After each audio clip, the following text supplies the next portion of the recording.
The insult that sealed their fate. They arrived without warning. One moment, Earth's deep space monitoring systems showed nothing unusual. The next, 17 massive vessels materialized at the edge of our solar system.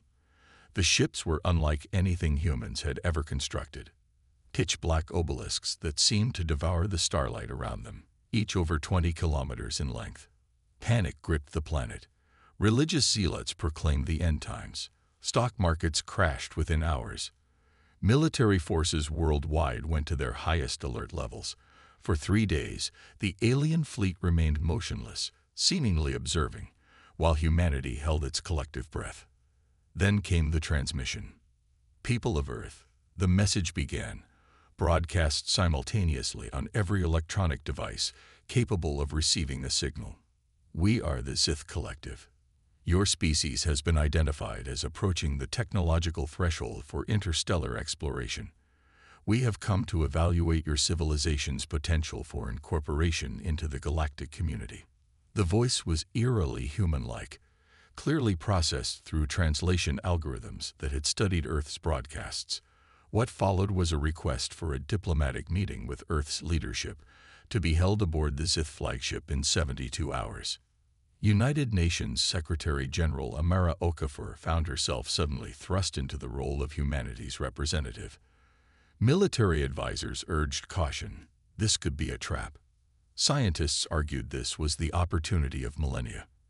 In the end, pragmatism won. Earth couldn't defeat 17 ships of that size, even if every nation combined their military strength. Diplomacy was the only realistic option. A delegation was assembled. Okafor, representatives from major world powers, top scientists, linguists, and a small security detail. Though what good conventional weapons would do against beings who could traverse interstellar distances was questionable at best. The shuttle journey to the Sith flagship was tense. Dr. Elena Sorokin, Earth's leading xenolinguist, studied the preliminary language data they'd received, searching for nuances that might prevent catastrophic miscommunication. Remember, she cautioned the delegation, their communication structures suggest a highly hierarchical society. They value precision, directness, and, above all, respect for authority. The shuttle docked with the enormous obsidian vessel, and the human delegation was escorted through cavernous hallways by robotic guides. The Sith themselves were hidden, observing from somewhere unseen. Finally, they entered a vast chamber where 3 Sith representatives waited. The aliens stood nearly 3 meters tall, with iridescent exoskeletons that shifted colors with their movements. They had 6 limbs, 4 arms and 2 legs, and faces featuring compound eyes that gleamed with intelligence and calculation. "Welcome," the central Sith said, its mandibles clicking softly as the translation device around its neck conveyed the word in perfect English. "I am High Commander Zex Terrell. These are my subordinates, Science Director Kalon and Cultural Integration Specialist Mevnar." Secretary-General Okafor stepped forward. "On behalf of humanity and Earth, we are honored to meet you. I am Secretary-General Amara Okafor of the United Nations, Earth's global cooperative body." The talks began cordially. The Sith explained their role in the galaxy. They were one of 7 shepherd species that identified, evaluated, and integrated emerging civilizations into the galactic community. This process, they claimed, had been ongoing for over 30,000 years. "Your species has shown remarkable adaptability and technological progress," Science Director Kalon noted. "However, you remain primitive in many aspects. Your propulsion systems are rudimentary. Your energy generation inefficient. Your societal organization fractious." Dr. Sorokin noticed the shift in color patterns across the Sith's exoskeleton. Subtle blues and greens giving way to oranges and reds. Warning signs. Then came the question that would change humanity's fate forever. "What classification do you believe your species merits in the galactic hierarchy?" High Commander Zex Terrell asked Okafor. The Secretary-General considered carefully. "We recognize our technological limitations compared to your civilization, but believe humanity has demonstrated remarkable creativity, resilience, and potential. We hope to be considered valuable contributors to this galactic community. The three Zith exchanged glances. Their exoskeletons pulsed with vibrant purple hues, a color Dr. Sorokin couldn't interpret. "You misunderstand," Mevnar, the cultural integration specialist, interjected. "Classification is not negotiable. Based on our evaluation metrics, humanity qualifies only as a Class 4 civilization, suitable as Kretharvan." High Commander Zexteral's compound eyes fixed on her. "The closest equivalent in your language would be useful subordinates. Perhaps service species is more accurate. Your biological adaptability and moderate intelligence make humans ideal for resource extraction, construction, and other labor-intensive roles that automated systems cannot efficiently perform." The chamber fell silent. Secretary General Okafor took a deep breath. "We were under the impression this meeting was to discuss mutual cooperation and exchange, not servitude." "Cooperation implies equality," Science Director Kalon responded dismissively. "Your species is not equal. You are Kretharvan. It is an honor to serve the collective. Many species would be classified as merely Destmori, resource biomass." Dr. Sorokin saw military attaché General Chen's hand move imperceptibly closer to his sidearm. She gave him a warning glance. "Not here. Not now." "Perhaps," Okafor said carefully, "we should take time to better understand your classification system and discuss alternatives that—" "There are no alternatives," Zexteral interrupted, mandibles clicking rapidly in what Sorokin recognized as annoyance. "The hierarchy is absolute. Your planet will be designated for gradual integration. Within 10 of your years, 20% of your population will be relocated to extraction colonies.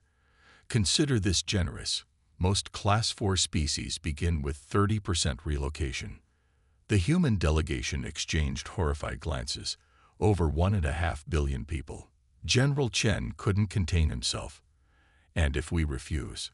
The three Zith vibrated in a manner that the translation devices interpreted as laughter.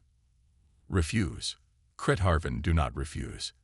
It would be like your livestock refusing their purpose." Zexteral's exoskeleton flashed crimson. "But to satisfy your curiosity, refusal would result in planetary sterilization and reclassification of Earth as a resource extraction world without indigenous population. What happened next was recorded by the shuttle's cameras and would later be played on every screen across Earth. It would become the moment that sealed the Zith's fate." Secretary General Okafor stepped forward, her voice calm but firm.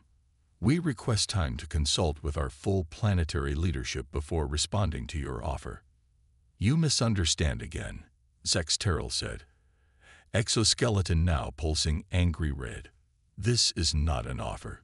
It is your reality now. But very well. You have 72 hours to inform your population of their new status as Kretharvan. When we return, we expect full compliance and preparations for the first population transfer."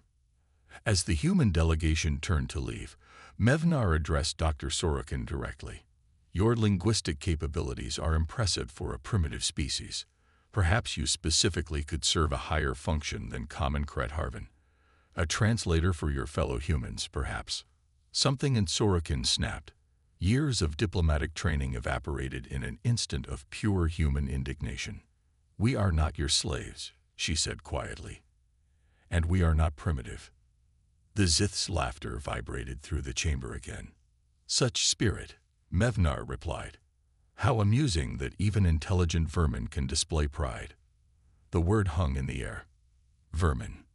The recording captured it all. The dismissive flick of Mevnar's upper limb, the contemptuous flash of its exoskeleton, the way the other Zith joined in its amusement at the human's expense. 72 hours later, when the Zith expected Earth's surrender, they received humanity's answer instead. The response had been crafted with unprecedented global coordination. For the first time in human history, every nation, every faction, every ideological divide was bridged by a common purpose. Scientists worked alongside soldiers. Rival nations shared classified technology. Religious leaders prayed beside atheists. Humanity's message was brief. We decline your classification. We are not Kretharven. We are not vermin. We are human. The Zith flagship transmitted immediately. Then you choose extinction. What the Zith didn't know, couldn't have known, was that humanity had been preparing for this moment for decades. Not specifically for the Zith, but for any existential threat from beyond Earth. Since the 1950s, whispers of strange crashes in the desert, of recovered alien technology, of secret government projects had permeated human culture. Most dismissed them as conspiracy theories. They were wrong. In undisclosed facilities beneath the New Mexico desert, the Antarctic ice, and the Himalayan mountains, reverse-engineered technology from 3 separate crash sites had yielded breakthroughs that humanity had kept hidden, even from itself. Only a select few knew the truth. Earth had salvaged faster-than-light drives, gravity manipulation systems, and energy weapons from downed scout ships that had visited Earth over the past century. The technology wasn't perfect. Human scientists couldn't replicate all of it. But they had created enough functioning prototypes to give humanity a fighting chance. As the Zith fleet began moving toward Earth, preparing their first strike, humanity unveiled its secret arsenal. 5 ships, small compared to the Zith behemoths, but incredibly fast, emerged from hidden lunar bases. They didn't attack directly. Instead, they executed what military strategists had codenamed Operation Hornet's Nest. The human vessels darted between the Zith ships, deploying a series of seemingly innocuous devices. The Zith, confident in their superiority, barely bothered to target the small craft, focusing instead on positioning for Earth's bombardment.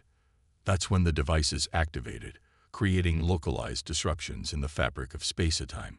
3 Zith ships were caught in the distortions, their structures twisting impossibly before imploding upon themselves. No weapons had been fired, no direct attack launched, just the elegant application of physics that the Zith, for all their advancement, hadn't mastered. The remaining 14 Zith vessels retaliated immediately, firing energy weapons that could have reduced continents to ash. But the beams dissipated harmlessly against Earth's newly revealed planetary shield, another adaptation of recovered technology, powered by the combined output of every major power plant on the planet. For the first time in their long history of conquest, the Zith faced resistance they hadn't anticipated. The human ships retreated to the shield's protection, transmitting a final message before communication channels were severed. This was a demonstration. You called us vermin. You should have studied Earth's history more carefully before using that word. When cornered, vermin fight back. And sometimes, vermin win. The Zith had made a catastrophic error. They had judged humanity by its visible technology, its fractious politics, its apparent limitations. They had missed entirely what made humans dangerous. Our capacity for unity in the face of existential threats, our rapid technological adaptation, and our absolute refusal to accept subjugation. The war had begun, and humanity, against all odds, had won the first battle. When underdogs become apex predators. The Zith collective had never known defeat. For 10,000 years, their expansion had been methodical and unstoppable. Species after species had been cataloged, categorized, and subjugated. Their technology was considered unmatched, their military strength unparalleled, until they met humanity. 3 days after the first engagement, the remaining 14 Zith vessels regrouped at the edge of the solar system. High Commander Zex Terrell was executing subordinates for the failure when the first distress signals arrived from Outpost Krell-9, 12 light-years from Earth. Human ships, not 5, but 20, had appeared there without warning. The outpost, responsible for monitoring 3 subjugated mining worlds, was destroyed before it could mount a defense. Similar reports flooded in from 6 other outposts across the sector. Humanity wasn't just defending.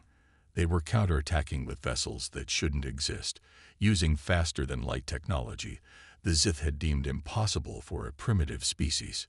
Impossible, Science Director Kalon muttered, examining the data. Their energy signatures match nothing in our records. These are not human-built ships reconstructed from salvage technology. The science director's exoskeleton flashed with disturbed yellows and greens. These designs are entirely novel. They've created hybrid systems incorporating principles we've never. The High Commander silenced Kalon with a gesture. Begin full spectrum analysis of their shield technology. Recalibrate our weapons. No species resists the collective. Certainly not Kretharven. Aboard the Earth Defense Force flagship Defiance, Admiral Helena Reyes watched the tactical display with grim satisfaction. The element of surprise had worked even better than anticipated. Not only had humanity revealed its secret technological capabilities, but it had also unveiled its secret fleet. For 50 years, the world's greatest minds had worked in shadow programs, combining recovered alien tech with human innovation. What emerged wasn't merely copied alien technology, but something distinctly human, efficient, adaptable, and intuitive in ways the more rigid Zith engineering couldn't match. All strike teams report mission success. Admiral, her communications officer, reported. Minimal casualties. The Zith were completely unprepared. Reyes nodded. And the broadcast. Transmitted successfully to all targeted systems. Translation protocols confirmed. Across 17 star systems, on planets where various species labored under Zith control, a message played on every available communication channel. Dr. Elena Sorokin's face appeared on screens, her expression solemn but determined. To all beings suffering under Zith subjugation, humanity extends its hand in alliance. We have struck the first blow against our common oppressor. The Zith called us vermin. They sought to enslave us as they enslaved you. But together, we can end their dominion. We do not seek to replace one empire with another. We seek freedom, for ourselves and for you. Join us, and together we will dismantle a hierarchy that has classified sentient beings as property for too long. The message concluded with technical specifications, communication frequencies and encryption protocols resistant to Zith interception, coordinates for rendezvous points, and schematics for disabling Zith control systems. It was more than a declaration of war. It was an invitation to revolution. Back in the Sol system, the Zith launched their counterattack. This time, they didn't target Earth directly. Instead, they deployed specialized weapons against Earth's moon, seeking to destabilize its orbit and create catastrophic tidal effects on the planet below. It was a calculated move. Destroying humanity's homeworld would eliminate a potential workforce, but causing natural disasters would break their resistance while preserving much of the population and infrastructure. They didn't expect humanity's response. As moon-targeting weapons powered up, 6 human vessels executed what would later be called the slingshot maneuver. Using gravitational distortion technology, they created a localized warp field that redirected the Zith's own weapon energy back upon their fleet. 3 more Zith ships were destroyed instantly, their hulls cracking open like eggs dropped on concrete. The battle for the Sol system raged for 7 days. Human ships, though fewer in number, utilized hit-and-run tactics that frustrated the Zith's conventional warfare doctrine. Earth's planetary shield held against repeated bombardments, powered by a global network that channeled energy from the world's oceans, atmosphere, and geothermal sources, a unified power grid that had been impossible before the alien threat united humanity's disparate nations. On the 8th day, something unprecedented occurred. A Zith vessel, not one of the original 17 but a new arrival, approached under a flag of truce. It wasn't a Zith commander who requested communication, but a representative of the Tor Confederacy, one of the service species that had been forced to operate Zith machinery and maintain their vessels. "We have overthrown our overseers aboard this ship," the Tor representative, Banlor, explained via holographic communication to the United Earth Defense Council. "Your message reached us. There are 12 species currently classified as Kretharven across Zith territory. For generations we have served, believing resistance was impossible. You have proven otherwise." The insurrection wasn't isolated. Throughout Zith-controlled space, subjugated species began rising up. The Tor, the Velkin, the Morith, species that had been serving as everything from miners to translators to soldiers, turned on their Zith masters. Sabotage crippled Zith supply lines. Communication networks were compromised. Even the Zith's automated defense systems were vulnerable, as the codes and protocols had been maintained by Kret-Harvan technicians who now worked against them. High Commander Zex-Terrell, facing rebellion on multiple fronts, made a desperate decision. The remaining 8 ships in the Earth Assault Fleet would execute a suicide attack on humanity's homeworld. If they couldn't have Earth as a resource, no one would. Each vessel was converted into a relativistic kinetic weapon. Essentially massive bullets accelerated to near light speed, capable of cracking a planet's crust upon impact. They never got the chance to launch. The combined human Tor fleet intercepted them at the edge of the solar system. The battle was short but brutal. Tor insurgents aboard 2 Zith vessels managed to disable their engines from within. Human ships, now employing new weapons reverse-engineered from Zith technology, systematically disabled the others. Only the flagship remained, with High Commander Zex-Terrell aboard. Surrounded and outmaneuvered, the Zith commander activated the communication channel one last time. "You think this victory means anything?" Zex-Terrell's mandibles clicked furiously as it spoke. "The collective spans hundreds of worlds. Our central fleet has 1,000 ships like these. You have merely provoked the full might of a power beyond your comprehension. Vermin." Admiral Rice responded with calm precision. "You still don't understand, do you? We've analyzed your communication protocols. We've been broadcasting every moment of this conflict across your empire. Every subjugated species has seen that the mighty Zith can be defeated. Your hierarchy is collapsing as we speak." The High Commander's exoskeleton flashed with colors that the translation software couldn't interpret, emotions beyond the programmed parameters. "And one more thing," Rice continued. "We're not vermin. We're human. Remember that when you face judgment for your crimes."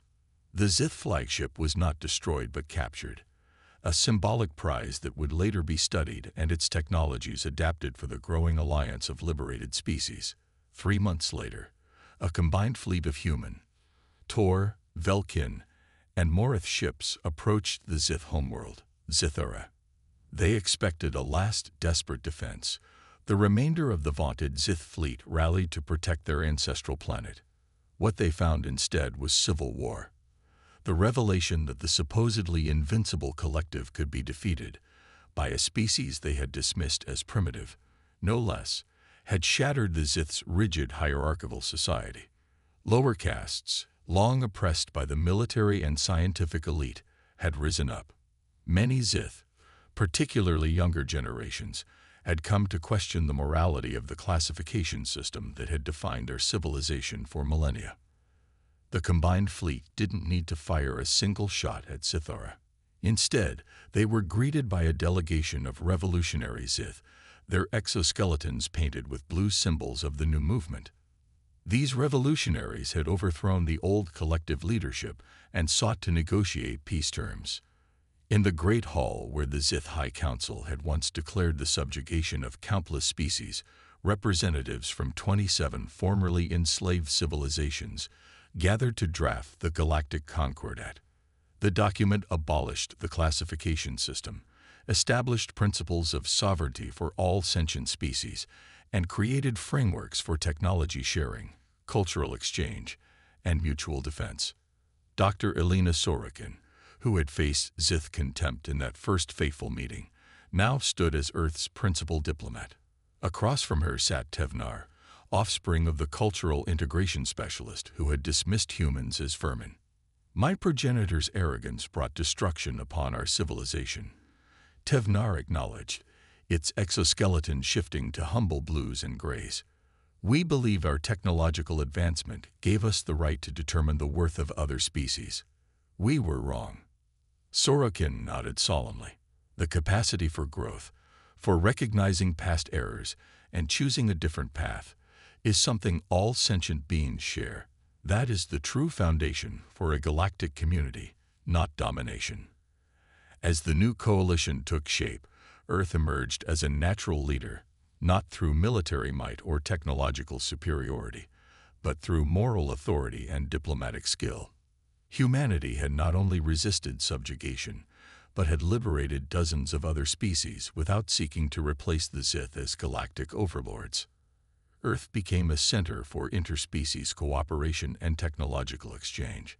The hybrid technologies that had won the war, combinations of human innovation with adapted alien principles, proved more efficient than even the most advanced pure Sith systems.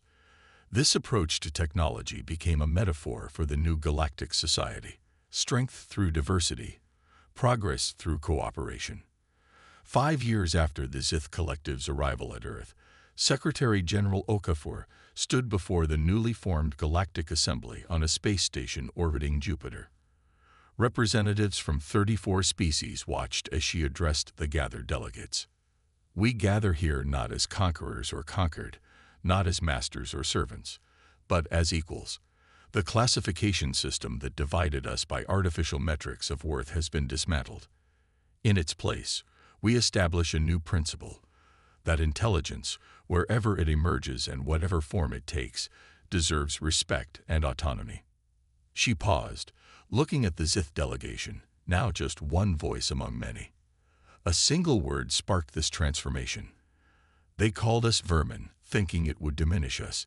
Instead, it united us. It reminded us of our tenacity, our adaptability, our refusal to surrender in the face of overwhelming odds. Those qualities, shared by many species represented here today, will now be directed not toward war, but toward exploration, discovery, and mutual prosperity." The Sith delegate rose, its exoskeleton shifting to a deep purple that symbolized regret in their new, more transparent communication protocols. "We have learned that true advancement is not measured by technological achievement alone, but by wisdom, empathy, and justice. The beings we once classified as Kret Harvan have become our teachers. The hierarchy we imposed was not a natural law, but a failure of imagination. We could not conceive of a galaxy where cooperation might yield greater progress than domination." As the assembly concluded, ships from dozens of worlds formed a ceremonial procession through the solar system, a display not of military might but of solidarity. Among them flew Sith vessels, their hulls repainted with symbols of the new era. On Earth, humans looked to the stars with new perspective. They had faced extinction and emerged not just survivors, but leaders of a galactic renaissance. The species once dismissed as primitive had demonstrated that the most advanced technology is meaningless without the moral compass to guide its use. And throughout the galaxy, the story spread of how a single disrespectful word had sparked humanity's wrath, brought down an empire, and ultimately created something better in its place, not through annihilation alone, but through the harder, more meaningful work of building connection across the vast differences that separate sentient minds. The universe, it seemed, had much to learn from the species once called vermin.